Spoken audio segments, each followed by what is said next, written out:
Hello नमस्ते, मेरो नाम ऋषिकेश।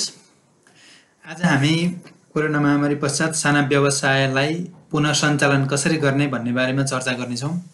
विश्व अहिले कोभिड-19 महामारीको मध्यान्तरतिर छ, तर हामी लगभग सुरुवाती चरणमै छौँ। यो महामारी कहिले सकिन्छ भन्न त सकिन्न, तर यति ढुक्कले भन्न सकिन्छ कि रात जतिसुकै घनघोर र कष्टकर भए पनि शुभ बिहानी पक्कै पनि आउँछ। हामी त्यही शुभ बिहानीको प्रतीक्षामा छौँ।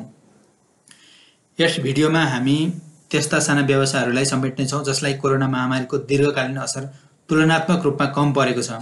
त्यस्ता व्यवसायहरू जसलाई कोरोना भाइरसको विपत्ति सामान्य हुँदै गएपछि बिस्तारै व्यवस्थापन र पुनर्स्थापन गरी पुरानै अवस्थामा फर्काउन सकिन्छ। भलै त्यसका लागि एक्स्ट्रा एफोर्ट लगाउनु पर्ला, कामको तौर तरिकामा परिवर्तन आउला। कुन एक्स्ट्रा एफोर्ट लगाएर कसरी बिजनेसलाई सामान्य अवस्थामा ल्याउन सकिन्छ भन्ने चर्चा यहाँ गर्नेछौँ यस भिडियोमा। यदि तपाईलाई लाग्छ कि तपाईँ पनि यस किसिमको व्यवसायमा हुनुहुन्छ भने यो भिडियो तपाईको लागि सहयोगी साथी बन्न सक्छ। हुन त हरेक बिजनेसको छुट्टै सक्सेस की फ्याक्टर हुन्छन्, जुन की फ्याक्टर बिजनेसको सञ्चालकसँग मात्रै हुन्छ। बिजनेसको सक्सेसको मेरुदण्ड भनेकै त्यही की फ्याक्टर नै हो, तर सिस्टम स्वस्थ र पूर्ण हुनलाई मेरुदण्ड बाहेक अन्य अङ्गहरूको पनि उति नै महत्त्वपूर्ण भूमिका रहन्छ। आउनुहोस् सुरु गरौँ। कोरोना महामारी पश्चात व्यवसाय कसरी सुरु गर्ने, अर्थात् how to resume business after the pandemic of corona virus. महत्त्वपूर्ण टिप्सहरू यस प्रकार छन्। सबैभन्दा पहिला डिटरमाइन योर पोजिसन। बिजनेस सुरु गर्नु पहिला अथवा सुचारू गर्न पहिला तपाईले गर्नै पर्ने काम भनेको म कहाँ छु भनेर आफ्नो पोजिसन डिटरमाइन गर्ने हो। तपाईँ एकदम धेरै लसमा हुनुहुन्छ कि अथवा ठिकै लसमा हुनुहुन्छ कि अथवा बराबरी अवस्थामा हुनुहुन्छ, एकचोटि यो निर्कल गर्नुहोस्। यसरी एकचोटि तपाईले पोजिसन डिटरमाइन गरिसकेपछि तपाईँ आफू कहाँ पुग्नुपर्ने हो र त्यहाँ पुग्नलाई कुन स्पिडले जानुपर्ने हो भन्ने कुरा स्पष्ट हुन्छ र आगामी कार्य योजनाहरू पनि यही पोजिसन अनुसार डिटरमाइन हुन्छन्। त्यस्तै नेक्स्ट स्टेप छ क्याश फ्लो म्यानेजमेन्ट। सबै व्यवसायहरूको अहिलेको ठुलो समस्या भनेको क्याश फ्लो नै हो। पहिला सञ्चित भएको क्यास पनि लकडाउनको पिरियडमा खर्च भइसक्यो होला सायद। बिजनेस सुचारू हुन्जेलसम्म या त हातमा जिरो ब्यालेन्स रहला अथवा नेगेटिभ ब्यालेन्स पनि हुनसक्छ। सबैको कमन प्रब्लम, साझा समस्या भनेको क्याश फ्लो म्यानेजमेन्ट नै हो, क्याश फ्लो नै हो। बिजनेस सुचारू हुँदै गर्दा यो समस्याको समाधान पनि तपाईको बिजनेसभित्रै भेटिन्छ। केही एक्स्ट्रा प्रयत्न गर्नुपर्ने हुन्छ, एक्स्ट्रा एफोर्ट लगाउनु पर्ने हुन्छ, खोज्नुपर्ने हुन्छ, टकटकाउनु पर्ने हुन्छ कहाँ छ क्यास भनेर। क्यास फ्लो बढाउने अथवा क्यास फ्लो म्यानेज गर्ने केही महत्त्वपूर्ण टिप्सहरू सेयर गर्न गइरहेको छु। तपाईलाई आवश्यक परेमा पोइन्ट वाइज नोट डाउन पनि गर्न सक्नुहुन्छ। Number 1, focus on revenue increment. Focus on revenue increment. यसको लागि म एउटा सानो उदाहरण लिन चाहन्छु। मानौ तपाईसँग एउटा रिटेल स्टोर छ, यसमा लगभग 200 वटा आइटमहरू छन् अनुमानित है। त्यसमध्ये 20 वटा आइटमहरू त्यस्ता हुन्छन् जसको डिमान्ड धेरै छ, जुन फास्ट मुभिङ आइटमहरू हुन्। त्यसमा फोकस गर्नुहोस् फास्ट मुभिङ आइटमहरूमा। यदि हाई मार्जिन आइटम हो भने डिस्काउन्ट दिनुहोस्। एउटा सामान बेचेर रु 100 मार्जिन लिनुहुन्थ्यो भने रु 75 मार्जिन लिएर दुईवटा सामान बेच्नुहोस्। थोरै खर्चमा हुन सक्ने सम्म मार्केटिङ गर्नुहोस्, एडभर्टिजमेन्ट गर्नुहोस्, केही न केही स्किमहरू पनि ल्याउनुहोस्। कस्टमरलाई स्किमको बारेमा जानकारी गराउनुहोस्, कस्टमरले नसोधे पनि भनिराख्नुहोस्। तपाईलाई पनि फाइदा होस्, कस्टमरलाई पनि फाइदा होस्। यस किसिमको विन विन सिचुएसन क्रिएट गर्नुहोस्। त्यस्तै तपाईसँग एन्सिलरी बिजनेस पनि छ भने यसलाई केही समयको लागि हाल्टमा राख्नुहोस्, रोक्नुहोस् र कोर बिजनेसमा फोकस गर्नुहोस्। तपाईको भ्यालु एडिसन कोर बिजनेसले नै दिन्छ, एन्सिलरीले दिँदैन। तर यदि कोर बिजनेसलाई राम्ररी व्यवस्थापन गरिसकेपछि पनि तपाईसँग म्यान पावर छ, रिसोर्स छ, टाइम छ भने एन्सिलरी बिजनेसतिर पनि you can very well go, तपाईँ जान सक्नुहुन्छ। नेक्स्ट स्टेप छ कस्ट कन्ट्रोल। एकदमै महत्त्वपूर्ण स्टेप हो, महत्त्वपूर्ण टेक्निक हो यो भनेको। बिजनेसको महत्त्वपूर्ण पक्षमध्येको एउटा पक्ष भनेको कस्ट कन्ट्रोल हो। पैसा खर्च नहुनु पनि पैसा कमाउनु बराबर हो। पैसा खर्च नहुनु पनि पैसा कमाउनु बराबर हो, अथवा खर्चमा बचत हुनु पनि पैसा कमाउनु नै हो। गत वर्षको प्रॉफिट एन्ड लस एकाउन्ट अथवा खर्च विवरण जे उपलब्ध छ एकचोटि रिभ्यू गर्नुहोस् र कुन खर्च अनावश्यक वा कम आवश्यक थियो नोट डाउन गर्नुहोस्। दुई चारवटा खर्च शीर्षक त पक्कै पनि भेटिन्छ जसमा तपाईले खर्च नगर्दा पनि हुन्थ्यो अथवा कम गर्दा पनि हुन्थ्यो। केही उदाहरणहरू मैले मेन्सन गरेको छु यहाँ, जस्तै बिजनेस प्रमोसन एक्सपेन्सेस। यसमा बिजनेस प्रमोट गर्ने भेरियस किसिमका यसमा चाहिँ खर्चहरू राखेको हुन्छन्। तपाईँ यदि अफिसमा काहीँ काम गरिराख्नु भएको छ भने तपाईँलाई यसको वास्तविक नेचर थाहा होला, मैले के कुरा गर्न खोजिरहेको छु भनेर। त्यो खर्चहरू तपाईँले कम गर्न सक्नुहुन्छ बिजनेस प्रमोसनको।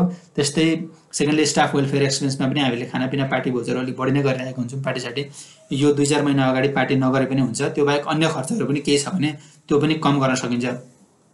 त्यस्तै सेलिङ कमिसन अथवा एजेन्ट कमिसन केही छ भने हल्का कम गर्न सक्नुहुन्छ। ट्राभलिङ एक्सपेन्सेस नर्मल्ली हामीहरूले बजेटभन्दा ज्यादा नै भइरहेको हुनसक्छ, ज्यादै भइरहेको हुन्छ चाहियो भन्दा, त्यसलाई कन्ट्रोल गर्न सकिन्छ। नर्मल्ली चाहिँ ज्यादै भइरहेको हुन्छ। त्यस्तै लन्च ब्रेकफास्ट एक्सपेन्सेसहरू हामी अलिकति बाहिरैतिर, हाम्रो कल्चरै त्यही छ कि बाहिरै किनेर खाने त्यस्तो किसिमको कल्चर छ। हामीले यसलाई हटाएर सकेसम्म लन्च ब्रेकफास्ट घरबाट लिएर जान सक्यौँ भने पनि केही न केही खर्च कटौती हुन्छ। त्यस्तै खर्च कम गर्नका लागि हामीसँग भएको उपलब्ध रिसोर्स सेयर गर्न पनि सक्छौँ। जस्तै अफिस स्पेस सेयरिङ गर्न सक्छौँ। उदाहरणको लागि तपाईँसँग एउटा अफिस छ, एउटा फ्ल्याट छ, मानौँ 4 कोठाको फ्ल्याट छ, 3वटा कोठा भयो, तपाईँलाई सफिसियन्टली पुग्छ, म्यानेज गर्न सक्नुहुन्छ 3वटा कोठामा भने एउटा कोठा स्पेयर रह्यो, एक्स्ट्रा रह्यो। त्यो एक्स्ट्रा रुम, स्पेयर रुम चाहिँ अर्को निडी पर्सन कोहीसँग सेयर गर्न सक्नुहुन्छ र त्यसमा तपाईँले रेन्ट चार्ज गर्न सक्नुहुन्छ। यसो गर्नाले तपाईँको अफिसको रेन्टको बोझ कम हुन आउँछ। सिमिलरली तपाईँसँग भेहिकल छ, डेलिभरी भ्यान छ भने यिनीहरूलाई पनि सेयरिङ गर्न सक्नुहुन्छ निडी पर्सनसँग।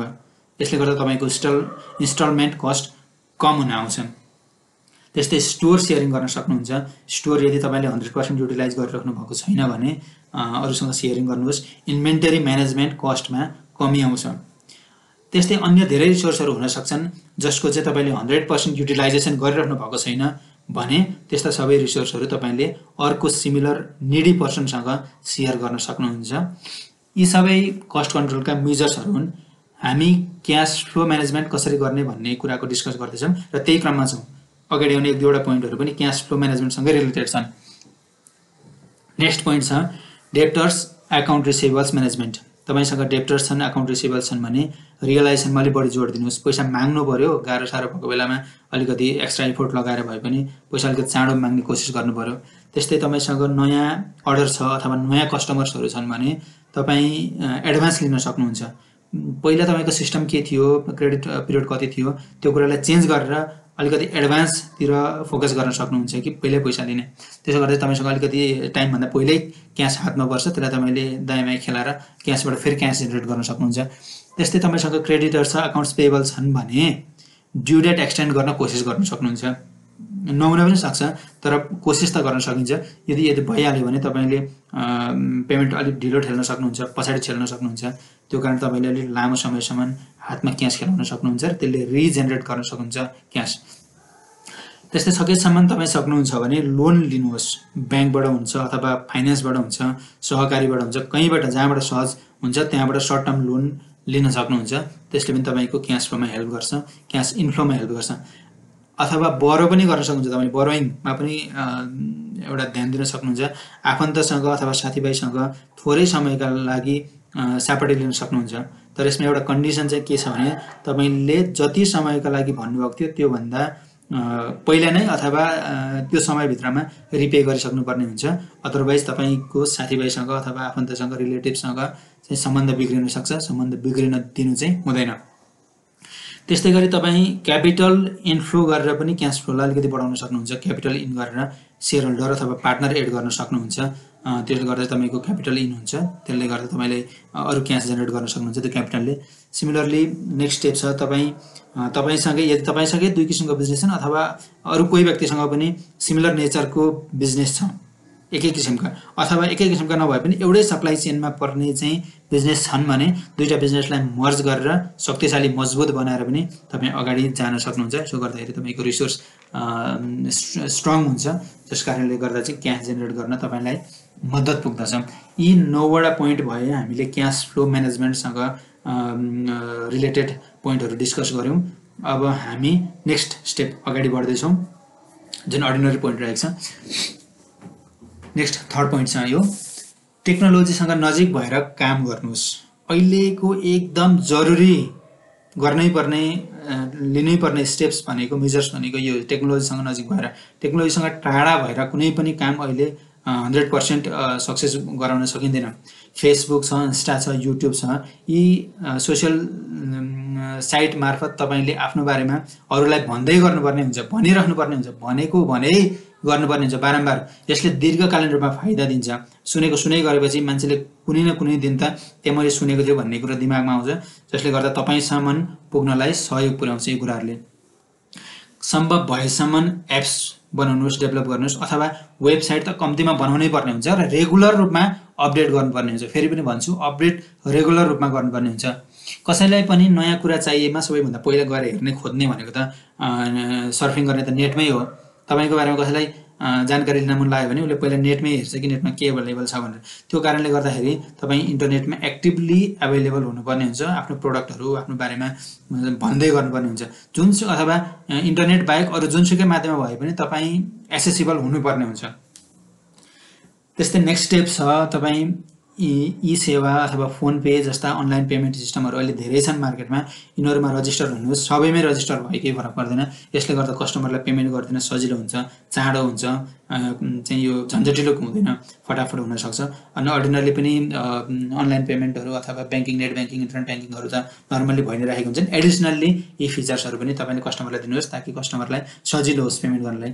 सिमिलरली सर्ट टर्म प्लानिङहरू तपाईँ गर्न सक्नुहुन्छ। नेक्स्ट स्टेपमा सर्ट टर्म प्लानिङ्स भन्नाले 1 मन्थ अथवा मन्थली, क्वार्टरली, सेमी एनुअल्ली र एनुअल्ली जस्ता यस्तो सर्ट टर्म प्लानिङहरू गर्नुहोस् र टार्गेट सेट गर्नुहोस्। टार्गेट र अनि एक्चुअल बिच फरक रह्यो रहेन एनालाइसिस गर्नुहोस्। भेरिएन्स आयो कि होइन, यदि भेरिएन्स पोजिटिभ छ भने ठिक छ, तपाईँले यु आर डुइङ वेल, राम्रो गरिराख्नु भएको छ। छैन भने किन कमी भयो त, किन मैले टार्गेटसम्म पुग्न सकिनँ, यो कुराको चाहिँ तपाईँले कज एनालाइसिस गर्नुपर्ने हुन्छ। यसले तपाईँलाई नयाँ जोस अथवा हौसला दिन्छ, जाँगर पनि दिन्छ, साथै कमी कमजोरी केही रहेछ भने सच्याउने मौका पनि दिन्छ।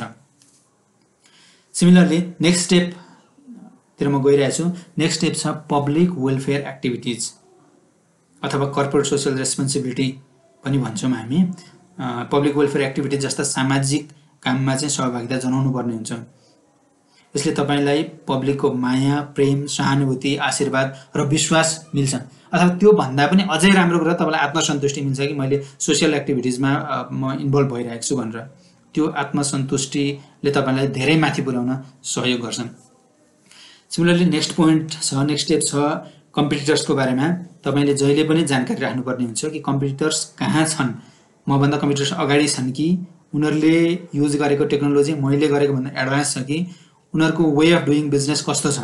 यी दुई चारवटा कुराहरू चाहिँ तपाईले बेला बेलामा छड्के आँखाले हेरिराख्नुपर्ने हुन्छ कि कम्पिटिटर्स कहाँ छ, म कहाँ छु, म पछाडि छु कि धेरै पछाडि त छुइनँ।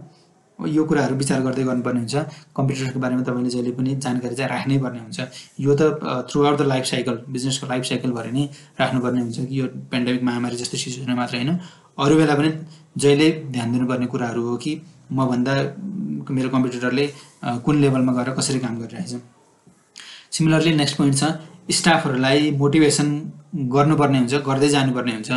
माया, प्रेम, तालिमहरू प्रशस्त स्टाफहरूलाई दिनुपर्ने हुन्छ, जस कारणले गर्दा स्टाफहरू तपाईँसँग सधैँभरि एट्याच भइरहन्, खुसी हुन्। एउटा कुरा ध्यान दिनु होला, स्टाफ खुसी भयो भने तपाईँको बिजनेस एकदम फास्ट ग्रो हुन्छ, तपाईँ बिजनेस अगाडि लानलाई सफल हुनुहुन्छ। तर स्टाफ यदि दुखी भयो भने यु क्यान इमेजिन है कुन गतिमा कुन एकदमै स्लो जान्छ बिजनेस। तपाईले भनेको टार्गेट तपाईँ कहिले पनि पुरा गर्न सक्नुहुन्न यदि स्टाफ ह्याप्पी छैनन् भने। नेक्स्ट पोइन्टमा डिस्कस गर्न गइरहेको छु work around the need of the customers. एकदमै महत्त्वपूर्ण प्रिन्सिपल हो यो भनेको। जहिले पनि तपाईले दिमागमा एउटा प्रिन्सिपलै मात्र सेट गर्नुभयो भने पनि you are a very well businessman. Work around the need of the business अर्थात् कस्टमर्सको निड र रिक्वायरमेन्टको वरिपरि रहेर काम गर्नुहोस्। जतिसुकै महामारी आए पनि, आपद विपद आए पनि कस्टमर्सको निड र कस्टमर्सको रिक्वायरमेन्टमा कहिले पनि कमी आउँदैनन्। तरिका केही फरक होला।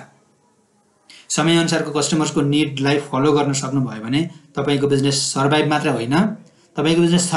होइन, ह्युज प्रफिटमा जान्छ, ह्युज प्रफिट। यी सबै कुराहरू जुन हामी माथि डिस्कस गर्यौं यी सबै कुराहरूलाई आफ्नो व्यवसाय अनुरूप एज इट इज तपाईले एप्लाई गर्न नसक्नु होला तर व्यवसाय अनुरूप परिमार्जन गरेर थपघट गरेर तपाईले एप्लाई गर्नुभयो भने तपाईको व्यवसाय पक्कै पनि पहिलाको भन्दा राम्रो स्थितिमा पुग्नेछ। फेरि पनि दोहोर्याउन चाहन्छु रिभाइभल इज 100% पोसिबल अर्थात् रिभाइभल 100% सम्भव छ तर माथि डिस्कस गरिएका टेक्निक्सहरू टिप्सहरू प्रिन्सिपलहरू 100% सही तरिकाले तपाईले एप्लाई चाहिँ गर्नै पर्यो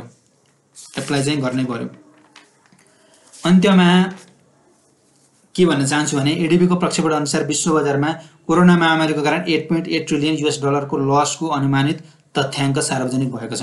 8.8 ट्रिलियन US डलरको लस भने यो फाइनान्शियल क्राइसिस 2020 को संकेतको रूपमा पनि लिन सकिन्छ यस्ता चीजहरुलाई भने यसको केही न केही अंश त हाम्रो भागमा पनि पक्कै पर्ला भलै हामी ग्लोबल ट्रेडको मेजर पार्टिसिपेटर होइनौं तर पनि केही न केही त हामीले बियर गर्नु पर्ला सायद त्यो फाइनान्शियल क्राइसिसको यसलाई हामीले पनि स्वीकार गर्नै पर्ने हुन्छ स्वीकार गर्नुको विकल्प छैन।